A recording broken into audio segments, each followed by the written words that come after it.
Udah ya. Assalamualaikum warahmatullahi wabarakatuh. Oke, jadi di sini sesi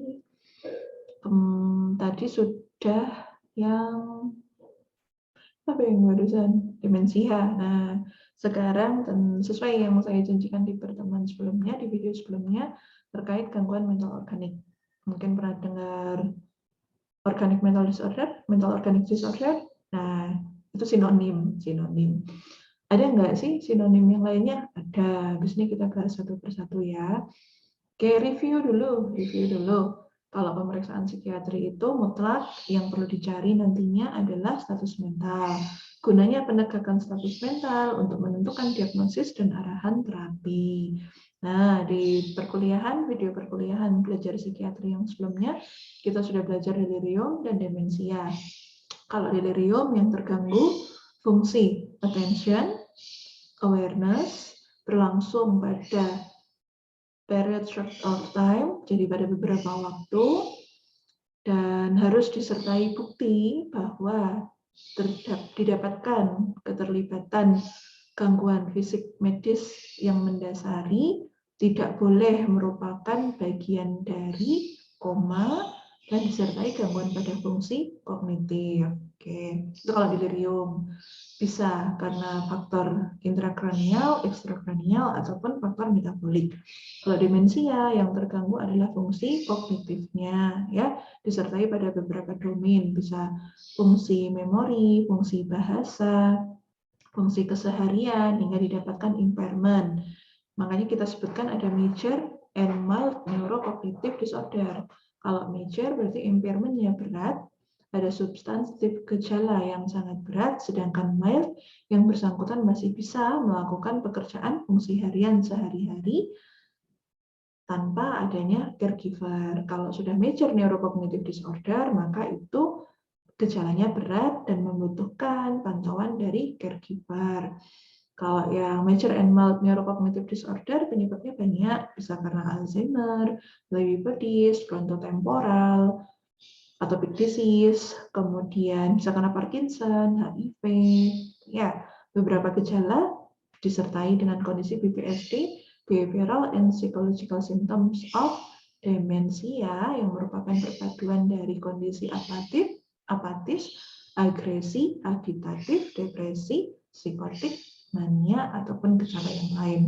Oke, masih ingat? Kalau belum ingat, boleh direview lagi. Kalau sudah ingat, yuk kita masuk pada komponen gangguan mental organik yang akan saya sampaikan dalam PowerPoint berikut ini. Mudah-mudahan nggak bosan, kok materinya banyak ya dok ya. Oh iya, jelas. Nanti kalau jadi dokter juga akan meriksa kondisi yang banyak seperti ini. Nah, sudah siap untuk belajar mental organic disorder?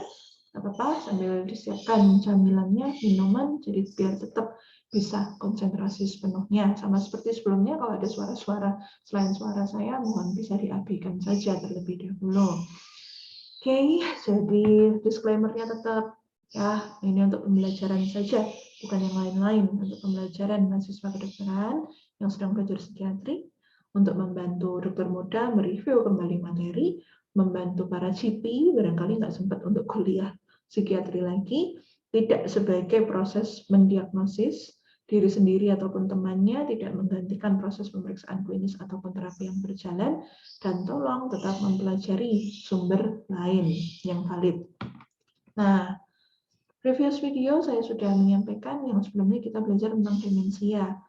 Nggak bisa ya dok ya belajarnya lompat-lompat, nggak urut-urut. Ya boleh, silahkan kalau kalian sukanya belajar lompat-lompat, nggak apa-apa. Kalau masih nggak ada yang ngertiin dari demensia, boleh belajar di video yang sebelumnya ya, sebelum belajar gangguan mental organik. Nah, ada different terminologi di DSM-4 dengan DSM-5.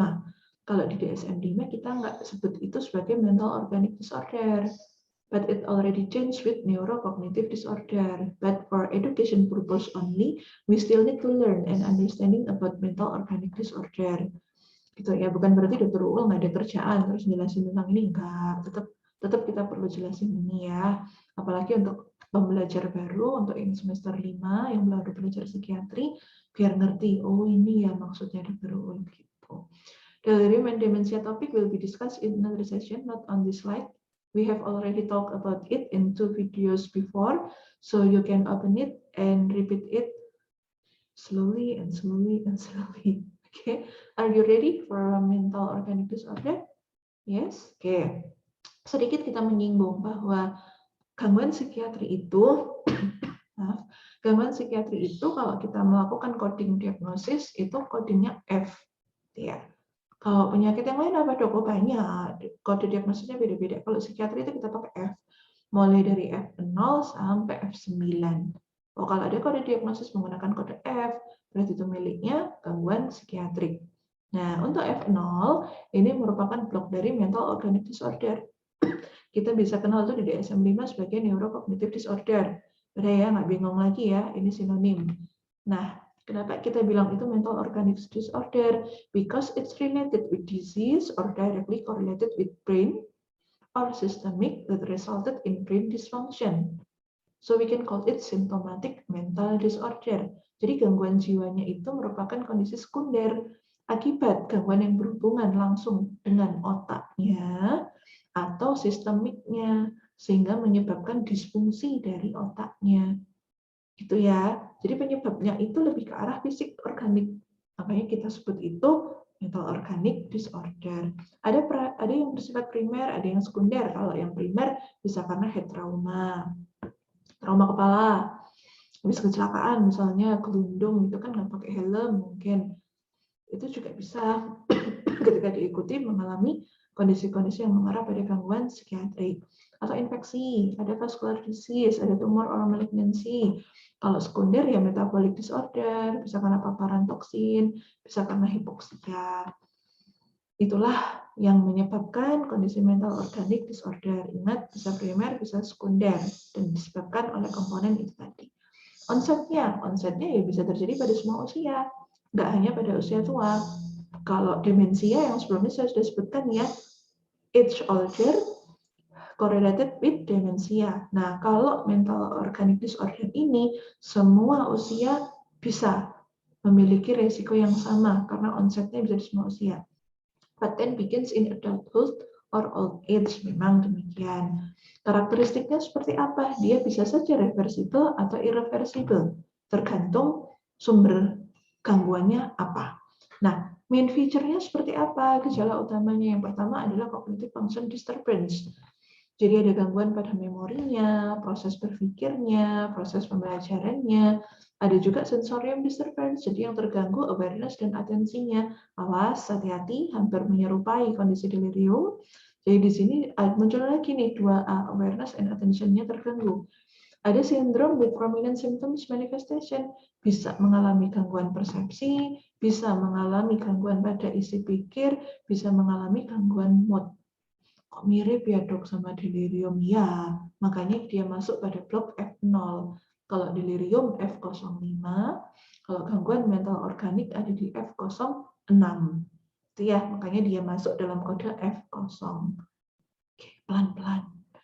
Dok, cognitive function disturbance. Orang delirium cognitive functions-nya terganggu? Iya. Orang demensia cognitive function-nya terganggu? Iya. Kenapa orang GMO, gangguan mental organik juga cognitive functions-nya disturbance? Oh iya jelas. Yang namanya gangguan mental organik yang selalu melibatkan komponen otak, maka yang terganggu adalah fungsi kognitifnya. Ya, sekarang bisa paham ya kenapa kok pembelajaran mata kuliah anatomi itu ditaruh di awal-awal ya, karena ini kita perlu tahu dulu fungsi fisiologis dari otak itu seperti apa. Kalau otaknya terganggu, yang mengatur fungsi kognitif terganggu, maka jelas ada fungsi kognitif yang terganggu. Sampai sini semoga bisa dipahami. Nah, kalau kita menggunakan PPDGJ 3, mungkin familiar dengan PPDGJ 3 karena kita ada di Indonesia. Ada yang membagi itu F00, demensia Alzheimer, F01, demensia vaskuler, terus seperti itu. Nah, kalau di DSM-5 yang tadi saya sebutkan sebagai gangguan mental organik akibat kerusakan dan disfungsi otak dan penyakit fisik, di DSM-5 kita sebut itu sebagai mental disorder due to another medical condition. Sama ya dok, sama. Kemudian kalau gangguan kepribadian dan perilaku akibat penyakit, kerusakan dan disfungsi otak, kita sebut itu sebagai personality change due to another medical condition. Sedangkan gangguan mental organik atau symptomatic unspecified change due to another medical condition. Nah, kita pelajari satu persatu. Yang pertama psikotik. Psychotic disorder due to another medical condition. Yang namanya gangguan psikotik, maka kita ingat key features-nya, beberapa di antaranya adalah adanya gangguan halusinasi atau delusi. Maka di sini kondisi psikotiknya merupakan sekunder akibat kondisi medis yang lain. Itu ya, gejalanya apa? Psikotik. Bisa disertai prominent hallucination or delusions, didapatkan bukti dari hasil riwayat penyakit sekarang ataupun dahulu, pemeriksaan fisik atau laboratory findings yang berhubungan langsung sebagai konsekuensi patofisiologisnya. Intinya, karena gangguan fisik itulah, karena gangguan organik itulah muncul gangguan psikotik. The disturbance is not better explained by another mental disorder, does not occur exclusively during the course of a delirium, causes clinically significant distress or impairment in social, occupational, or other important areas of functioning. Jadi kalau memang pasiennya kondisinya delirium, kita nggak boleh bilang itu merupakan gangguan psikotik due to another medical condition, nggak boleh. Kalau delirium, ya delirium. Tapi kalau tidak disertai gangguan fungsi kesadaran, kesadarannya masih kompos mentis 456, pasienmu mengalami kondisi psikotik lebih dikarenakan gangguan medis yang lain, kita bisa sebut itu sebagai psychotic disorder due to another medical conditions. Syaratnya, ini tadi, pemeriksaan fisik, laboratorium, semuanya menunjang. Gitu ya. Bisa dominan delusi, dominan waham, atau dominan halusinasi. Nah, halusinasi ini jelas seperti kuliah yang pertama ya. Jadi melibatkan modalitas sensoris, panca indera. Kalau delusi itu macam-macam, bisa sesuai temanya, bisa somatik, delusi somatik berhubungan dengan badan, grandiositas, kebesaran, merasa menjadi superhero misalnya, religi terkait keagamaan atau tema-tema keagamaan tertentu, and most commonly persekutorik, merasa dikejar, merasa terancam, merasa nggak nyaman. Rates of psychosis also vary. Kondisi psikotik itu juga bervariasi tergantung pada underlying medical condition-nya. Beberapa di antaranya yang berhubungan seperti untreated endocrine and metabolic disorder, autoimun, mungkin sebelum ini sudah belajar tentang systemic lupus erythematosus. Nah, pada beberapa kondisi itu juga bisa memunculkan manifestasi kondisi psikotik. Mulai dari halusinasi, pikiran waham, pikiran kacau, disorganized behavior, itu juga bisa muncul. Namun bukan berarti semua pasien lupus akan mengalami psikotik, tidak seperti itu. Kemudian temporal lobe epilepsi.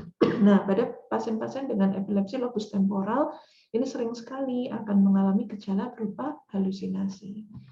Oke, pada psikotik. Yang berikutnya adalah katatonik. Katatonik ini berarti gangguannya ada di fungsi psikomotor.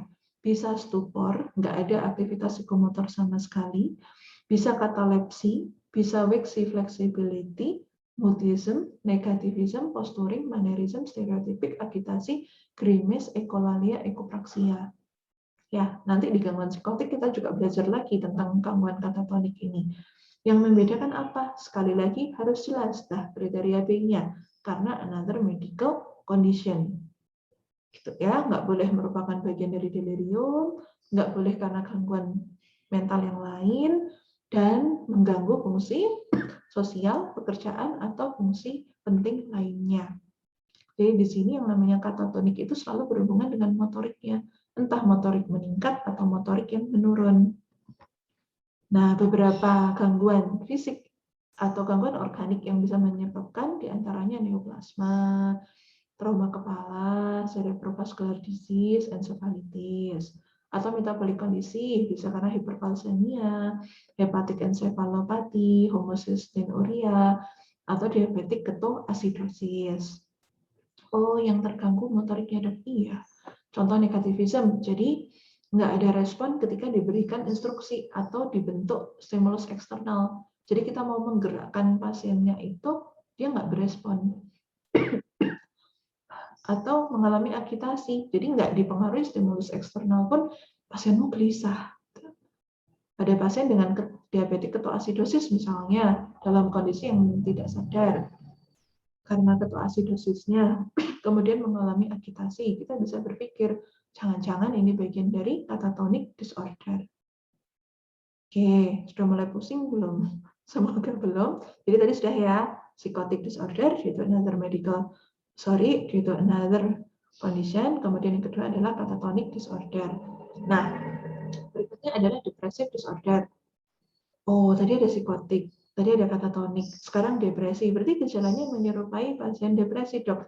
Ya, tepat. Jadi di sini ada prominent and persistent period of depressed mood, or markedly diminished interest or pleasure in all or almost all activities that predominates in the clinical picture. Jadi di sini harus jelas kondisi depresinya itu ada mood yang depresi, ada rasa sedih, afeknya depresi, ada minat atau pleasure yang mulai berkurang ataupun hilang, tapi dengan catatan disebabkan karena kondisi medis. Oke, sepakat ya, nggak boleh merupakan bagian dari delirium, nggak boleh karena gangguan mental yang lain, dan harus jelas ditemukan apa gangguan dari fisik terlebih dahulu. Ya, bisa dengan gejala depresi, bisa karena major depressive like episode, mirip banget orang depresi mayor, atau mixed features, jadi ada kondisi manik atau hipomanik, tapi nggak dominan. Ya, nah, pada beberapa kondisi gangguan neuroanatomi, depresi ini bisa muncul. Contohnya, pada pasien dengan stroke, pada pasien dengan Huntington disease, pada pasien Parkinson disease, dan traumatic brain injury. Loh dok, kok ada stroke, ada Huntington, ada Parkinson? Iya. Demensia tadi, yang demensia vaskular bisa karena stroke? Iya. Pada demensia ada demensia Huntington? Iya. Pada Parkinson ada demensia karena Parkinson? Iya. Apa mereka saudara kembar, dok? Ya, nggak gitu juga. Prinsipnya, kalau demensia itu yang terganggu fungsi kognitifnya. Kalau pada depressive disorder, due to ini tadi, berarti yang dominan adalah gejala depresinya. Gitu ya. Terus ada among neuroendocrine condition most closely associated with depression. Contohnya, Cushing disease atau dan hipotiroid. Ini juga sering sekali akan menjadikan seseorang mengalami kondisi depresi. Kemudian bisa karena ini multiple sclerosis. Kadang kalau fase awal multiple sclerosis ini nggak jelas ya gejalanya, hampir menyerupai orang dengan depresi, misalnya gampang capek,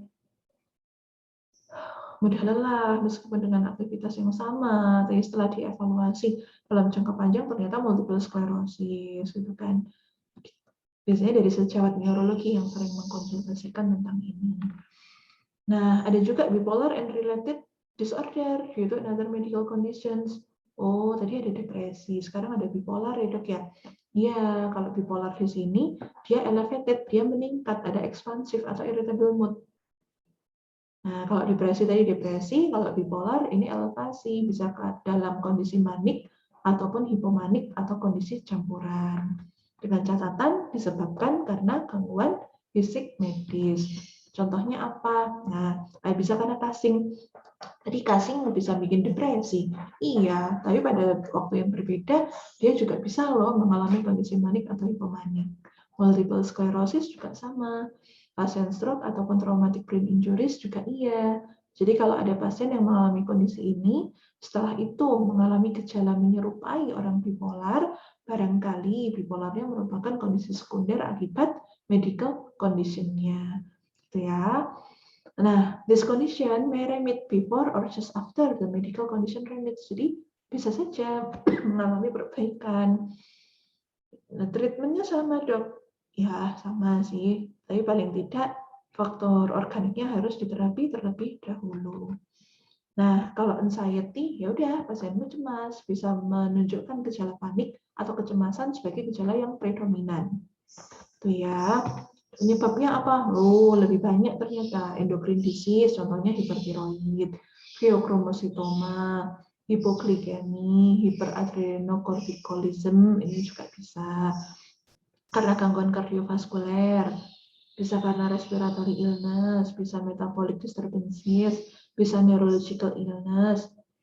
Tuh, nah, manifest utamanya adalah kecemasan. Ada rasa takut, ada rasa khawatir, ada rasa tercekik, rasa berat di dada, kesulitan bernapas, itu semua merupakan bagian dari anxiety. Tapi harus jelas dulu komponen fisik metaboliknya ditemukan terlebih dahulu, dan anxiety-nya itu muncul akibat gangguan organiknya.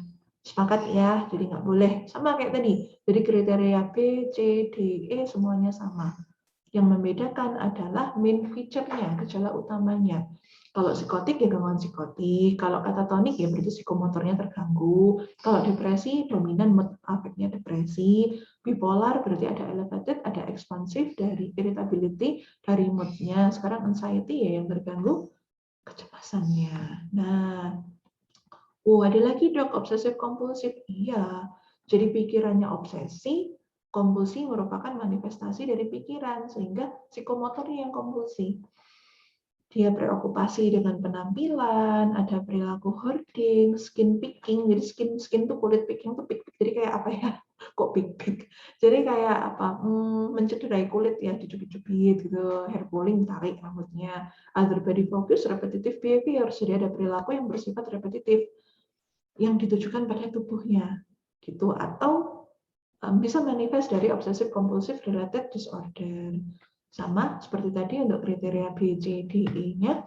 Nah, ada beberapa kondisi dari medical disorder yang menyebabkan kondisi obsessive compulsive ini.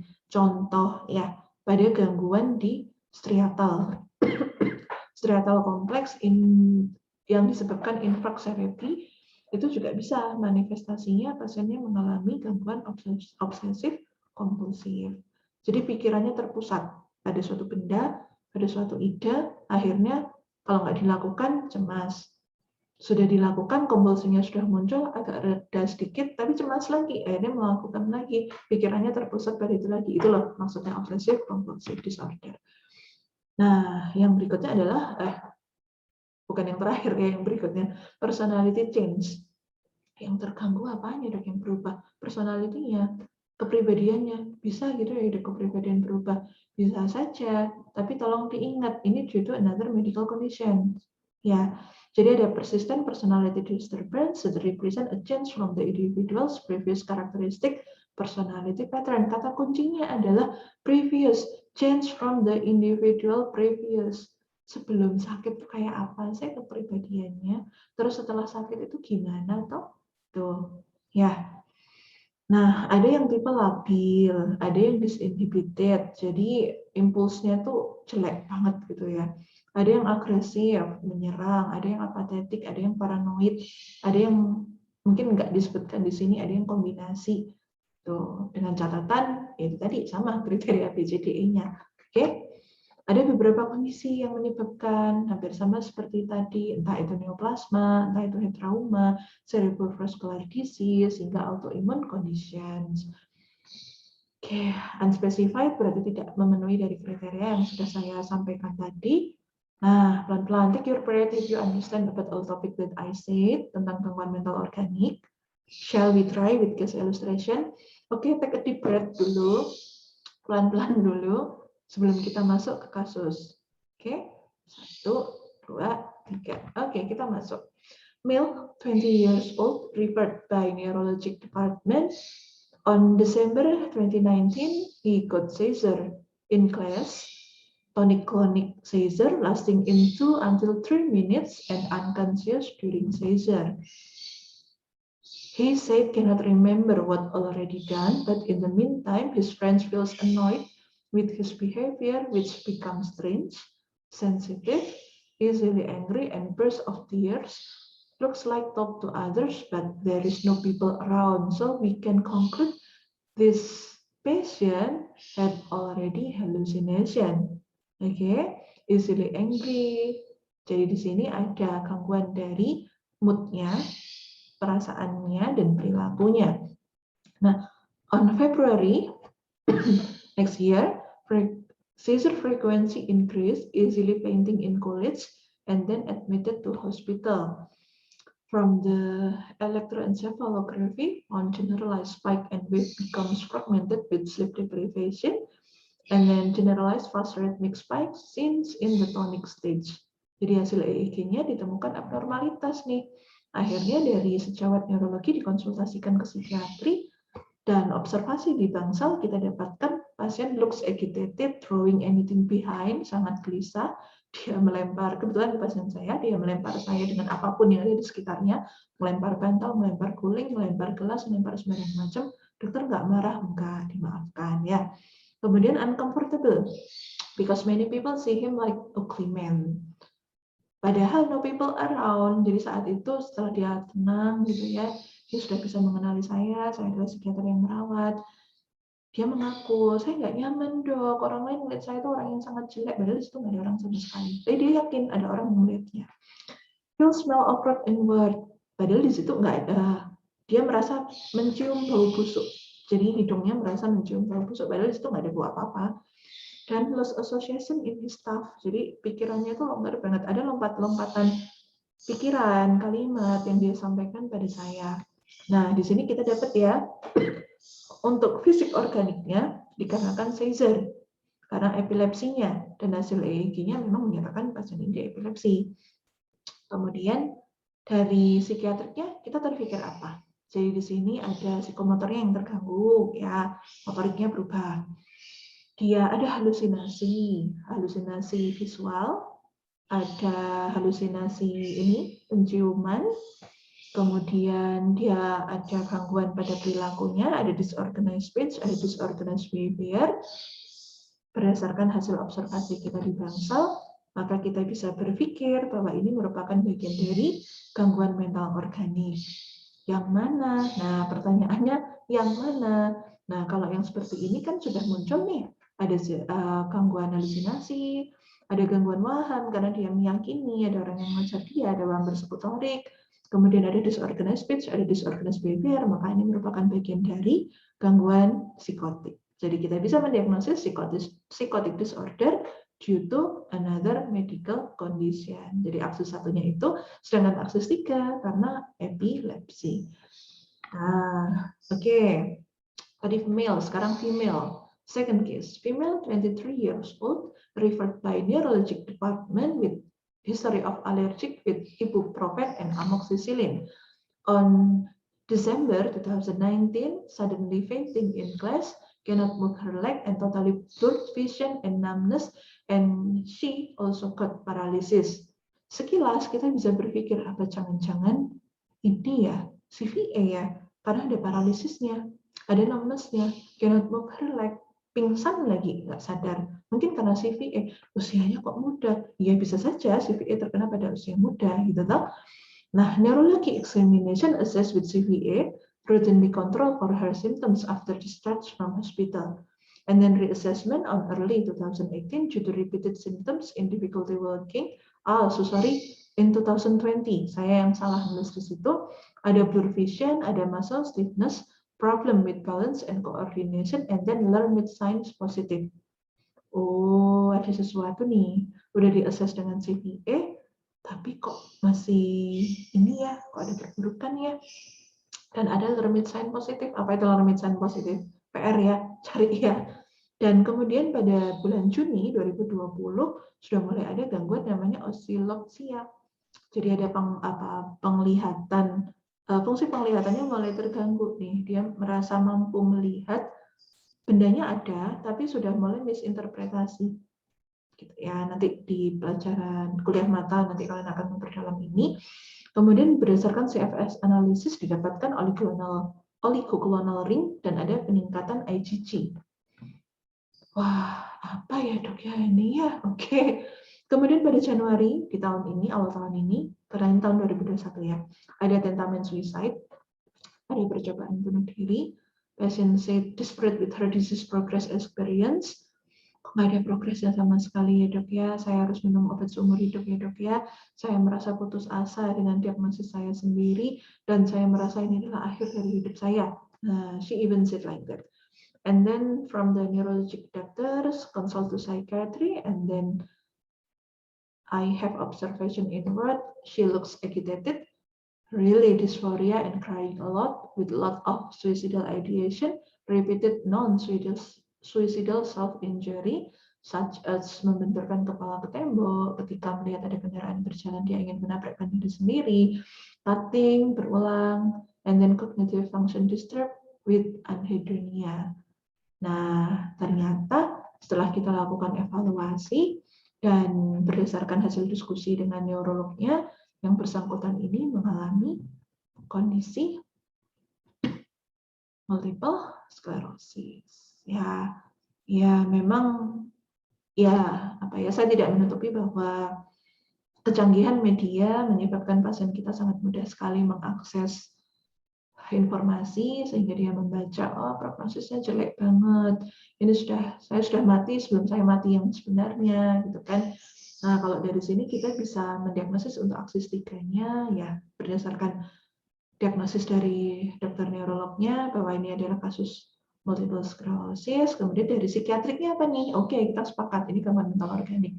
Tapi yang mana? Nah, kata kuncinya adalah ada suicidal ideation, ada anhedonia, ada tentamen suicide, ada repeated NSSI, crying a lot, dan itu stabil. Maksudnya sejak bulan Januari hingga saya melakukan pemeriksaan ini tidak ditemukan kondisi hipomanik ataupun manik. Kita bisa mendiagnosis ini depressive disorder due to another medical condition. Oke, seperti itu. Bisa ya? Jadi jelas bahwa yang mengganggu adalah gangguan fisik organiknya, yang terganggu adalah gangguan mentalnya. Tinggal tergantung gejalanya apa. Sama seperti sebelumnya, further reading bisa diambil dari buku-buku ini, dari jurnal yang lain pun juga boleh. Insya Allah untuk pertemuan video pembelajaran berikutnya kita akan belajar tentang spektrum skizofrenia and other psychotic disorder. Jadi terima kasih sudah bersama saya mulai dari pemeriksaan psikiatri, pemeriksaan status mental, delirium, demensia, dan GMO. You can find me at Instagram and then channel YouTube Zahra Psikiatri seperti saat ini, ataupun mencari info tentang buku bisa lewat media online yang lain. Oke, jadi adakah yang sudah bersama kita pelajari? Semoga ada dan semoga menjadi ilmu yang bermanfaat. Sedikit review bahwa gangguan mental organik atau mental organic disorder ini kalau di DSM-5 bisa masuk dalam kelompok neurocognitive disorder, tentu berbeda dengan terminologi di DSM yang sebelumnya.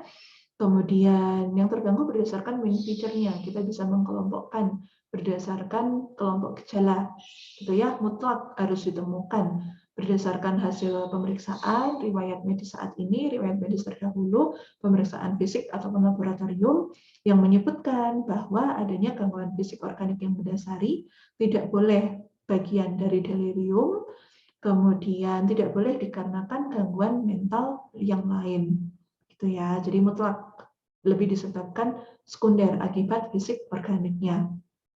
Bisa mengarah pada suatu kondisi gangguan psikotik, gangguan katatonik, gangguan depresi, kemudian gangguan bipolar, unrelated syndrome, bisa lebih ke arah obsessive compulsive disorder due to another medical condition, dan yang berikutnya personality change.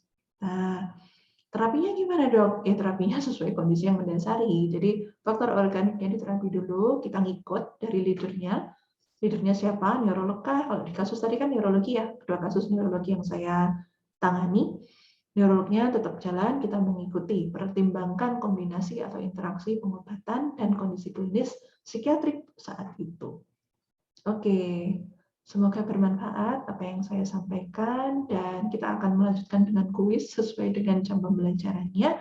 Terima kasih untuk atensinya. Sekali lagi apabila ada yang tidak dipahami, silakan tinggalkan pertanyaan di kolom komentar. Insya Allah secepat mungkin akan saya reply, akan saya tanggapi. Entah itu dalam bentuk jawaban tertulis atau akan saya jawab secara lisan seperti ini dalam bentuk video berikutnya. Q&A, open Q&A seperti itu. Oke.